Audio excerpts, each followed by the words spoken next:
Hello, YouTube. It's Black Tiger Miner here. Welcome you guys back to the Black Tiger Miner YouTube channel.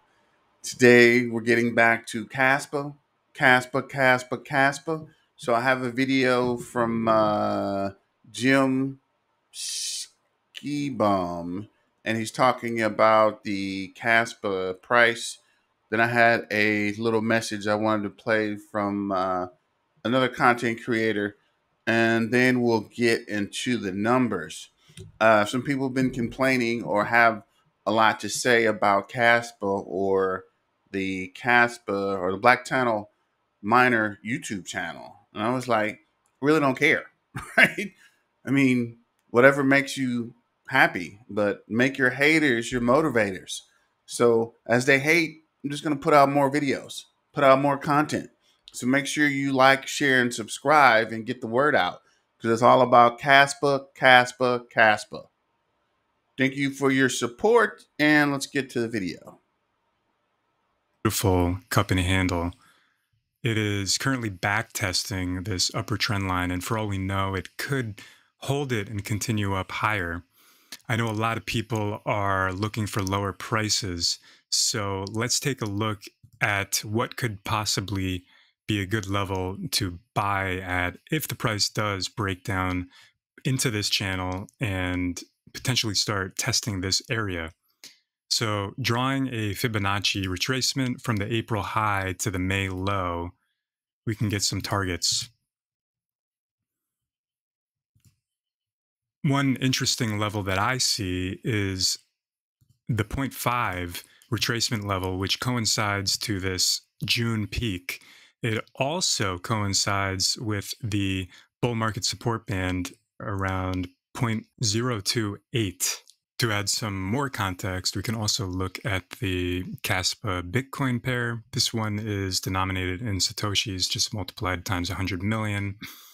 Also doing a beautiful cup and handle pattern.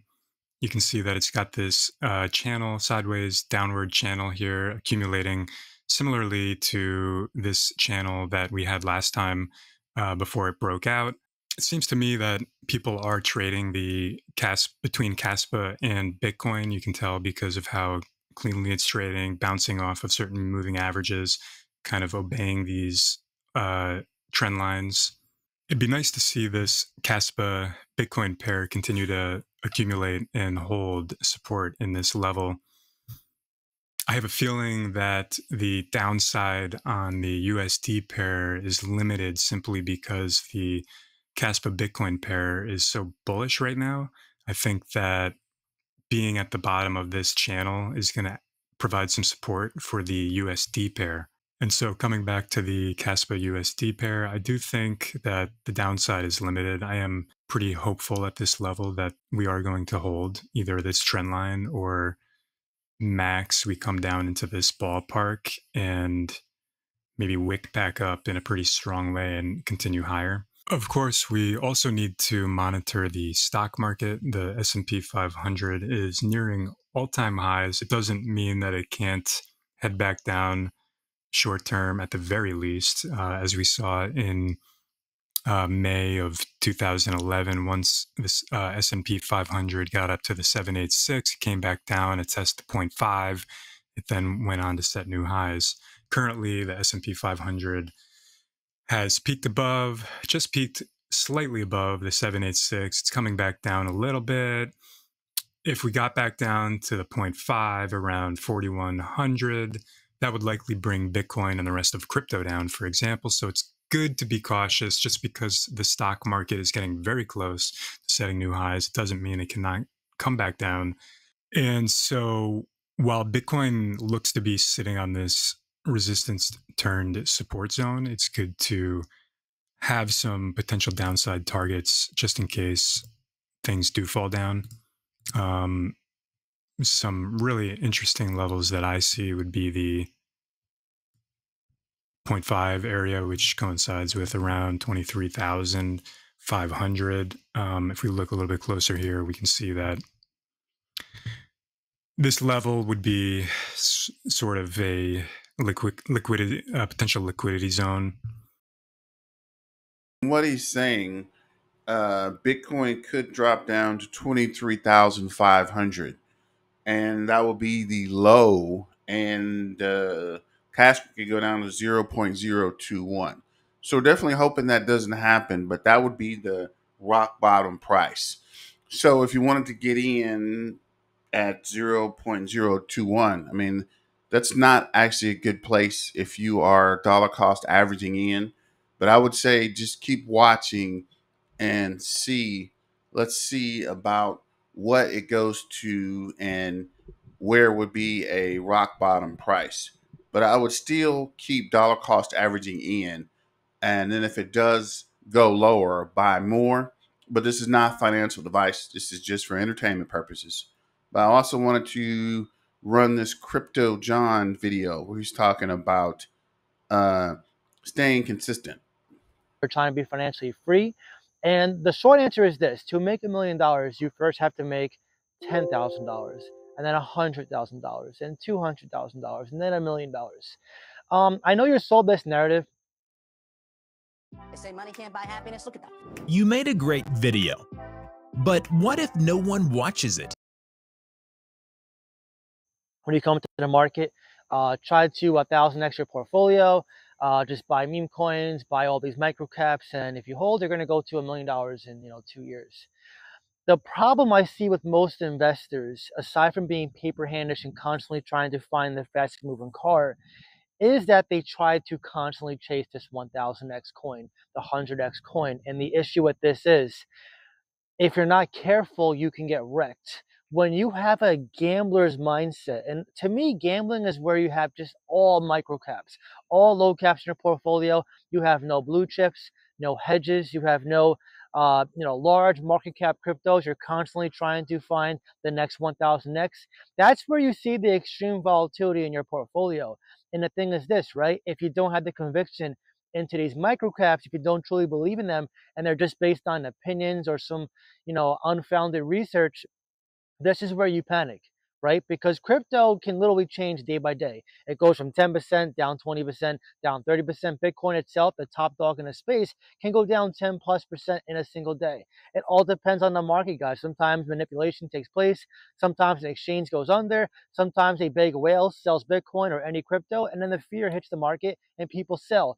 But the thing is this, right? If you're constantly trying to be in the fast moving car, chasing this $1 million, $5 million, you're going to be disappointed. You're going to get wrecked. And I know it's easy to fall for these narratives and headlines that, to make $1 million is follow X, Y, and Z.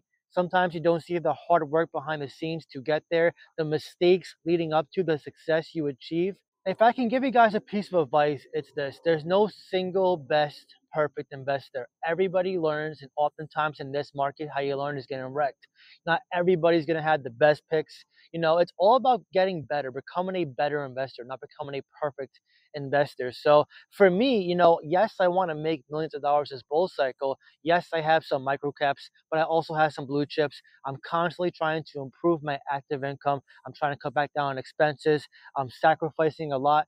And that's the thing. You have to stay the course. You have to stay level-headed during these challenging times when it feels like the bear market is never going to end, when it feels like your portfolio is just constantly bleeding. You have to just stay the course. Stay the course and just keep pushing to get better. That is how you truly make $1 million in a bull cycle. Okay, so yes, I don't always agree with what Crypto John's saying, but he's spot on here, 100%. You have to stay with it, right? You can't keep buying and selling coins every day and expect to be a millionaire.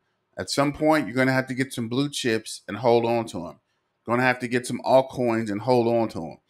And that's where you make the money at. Once you start grabbing them, and then you can dollar cost average in, but you have to hold them. Maybe a whale could buy and flip every day, but this isn't the stock market. Crypto is a little different. You have to get an accumulation and then wait for the bull run, and then you can sell, or the bull market when the price starts to go up. I've seen people that are buying and selling every day. I mean, unless you're really, really good at it, you're just going to lose a lot of money.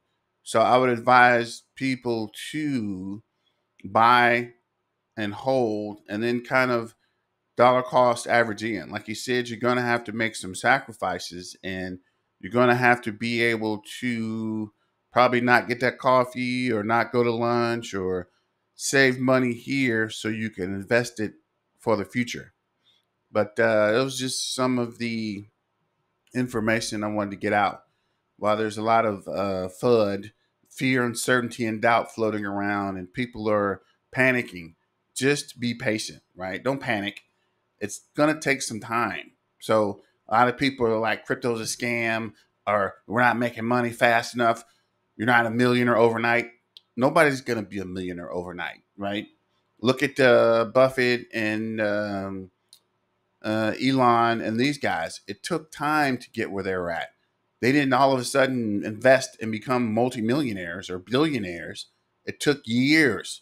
You have to get something, invest, and hold. Even Warren Buffett with the stocks. A lot of the stocks he's had for years, and he just buys more every month or every year or every quarter.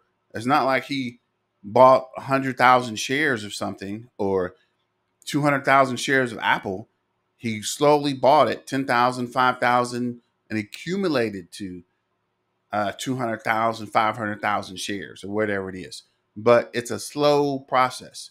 I think some people get impatient and think you're going to be a multi-billionaire from a couple of purchases overnight, and it doesn't work that way.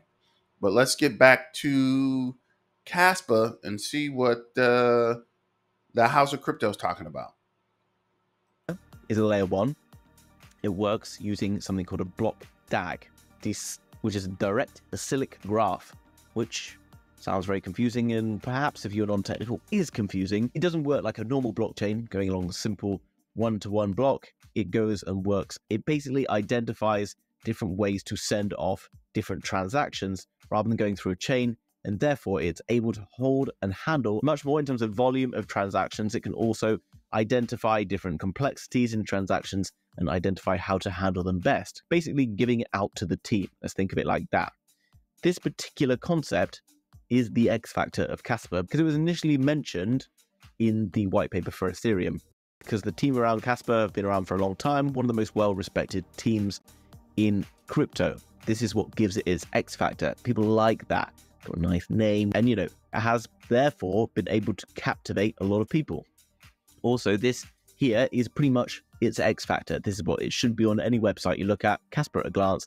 Kaspa is a community project, completely open source, no governance, following in the ethos of Bitcoin, Litecoin, Monero, blah, blah, blah, and is basically launching without pre-mining or any other pre-allocations of coins. This is very key because as a crypto purist, of which I'm not, these people like this kind of concept, open source, all these things, because it leads to the whole decentralized concept of what Satoshi Nakamoto first talked about in the white paper that he created for Bitcoin. That's very exciting and something that people can get behind. You can go down and find out all this key information, lots of information. I recommend going and learning more about what this project is. I think it's going to be one of the top performers this year, and that's why I have it where I do. Now, we do see that already this year, we've seen it having a good pump, where it's up from the original launch back here in October, currently sat around 8,700% up. That's an 87x. It's pretty big, okay? Does that mean that we can continue towards the upside? Well, absolutely. But let's have a look at the coin market cap, which is currently sat around $715 million. Now, what people might say and be kind of confused by with Kaspa and whatever is they'll be like, oh, well, it's as good as like Ethereum that did this many percent in the last bull market or its first bull market or whatever it is, or better. But you have to imagine, guys, it's already done an 87x up to 700 mil. So to go to 7 billion is a 10x. To go to 70 billion, you're talking 100x, but guys, 70 billion is a massive amount of money.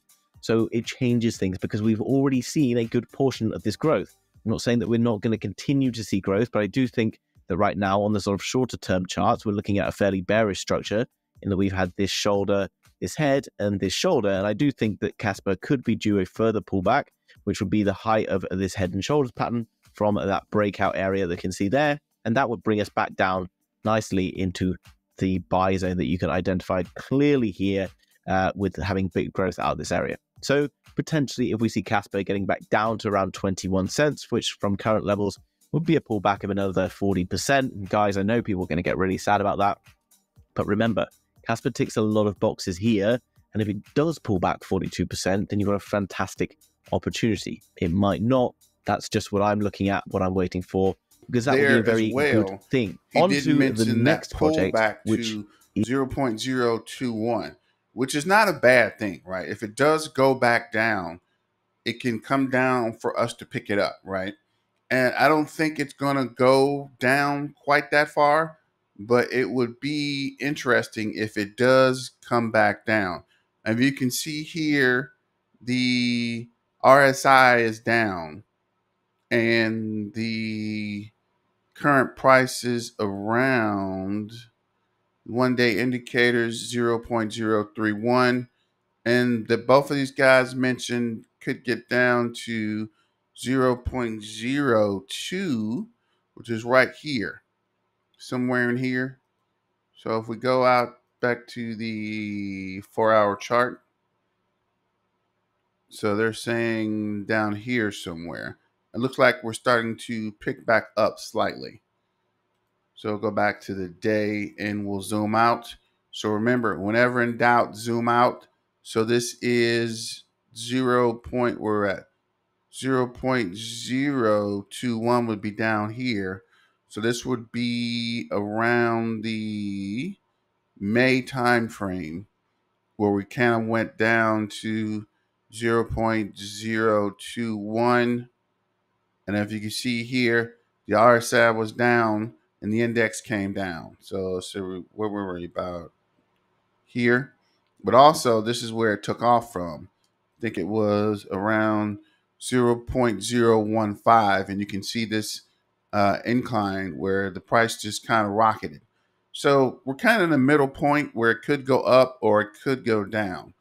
But let me know what you think about this video so far, and if you think we're going down to hit that bottom at 0.021, or if we're going to take off from here.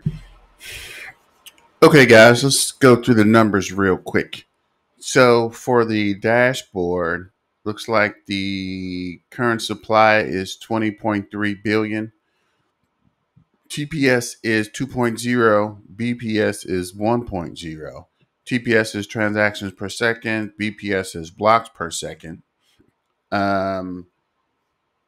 Hash rate is 15.66 petahash. Mine percentage is 70.31%. And we have 8 days to the next reduction and the block reward to 175. And I have been solo mining, and I did hit a couple of solo blocks. I think I started Friday, and I'm up to 4 blocks so far. So actually, it might be more profitable to solo mine than to pool mine with the KS0.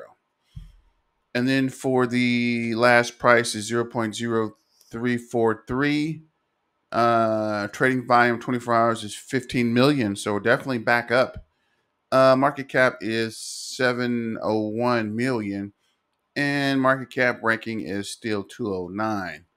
So if we look at the crypto bubble for the day, we're down 3.6%. There's a lot of green here. I wonder what's going on. The last hour, we're up 2.7. There's been a while since it's been green, so that's a good.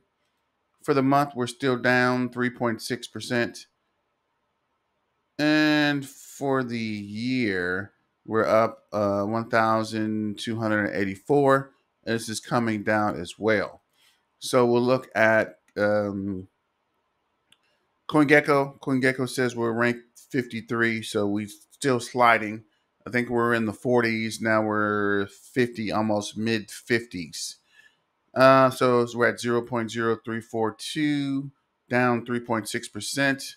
Bitcoin is down 7.1%. Whoa. Market cap is 696 million.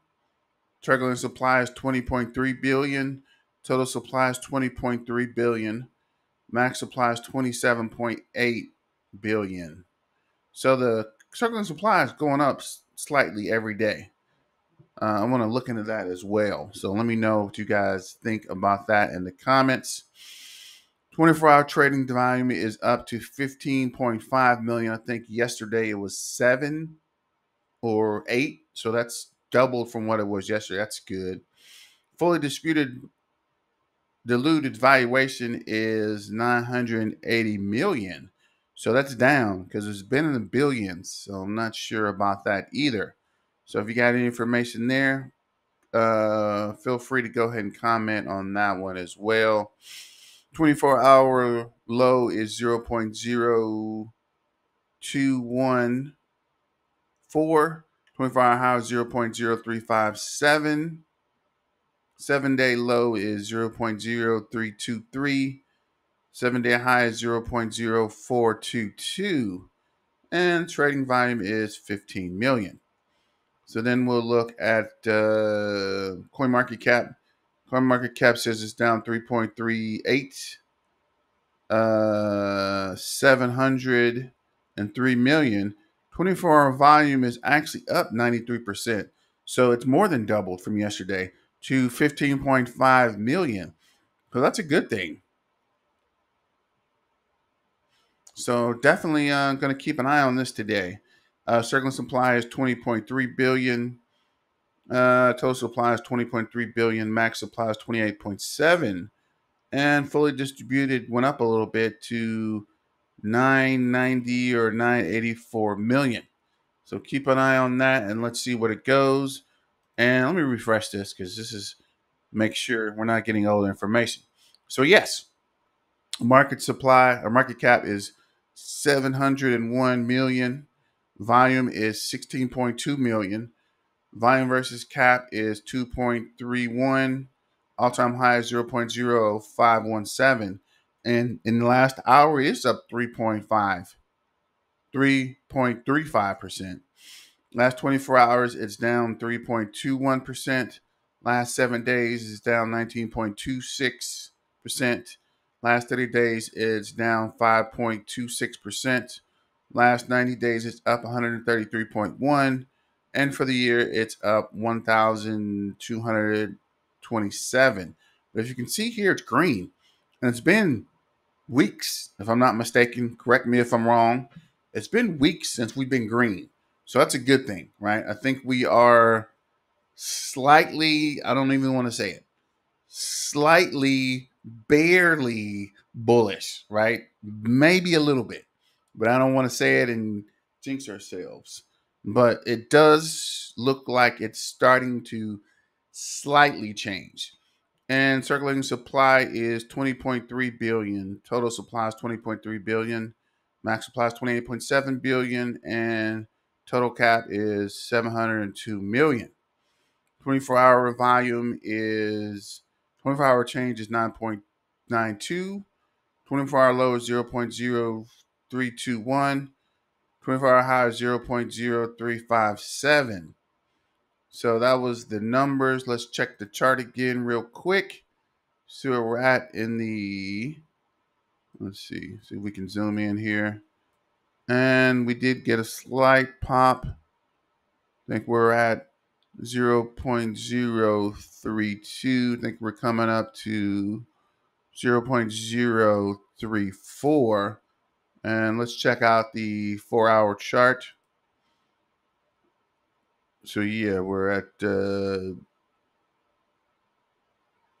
slightly up to 0.031. Maybe we can cross over the 0.035 today. Oh, wow. Yeah, the RSI is definitely, I don't know what's going on, but something popped with the RSI here. But let me know what you think. Don't forget to like, share, and subscribe. And remember, Kaspa, baby. And happy Tuesday. And let's get back to the money.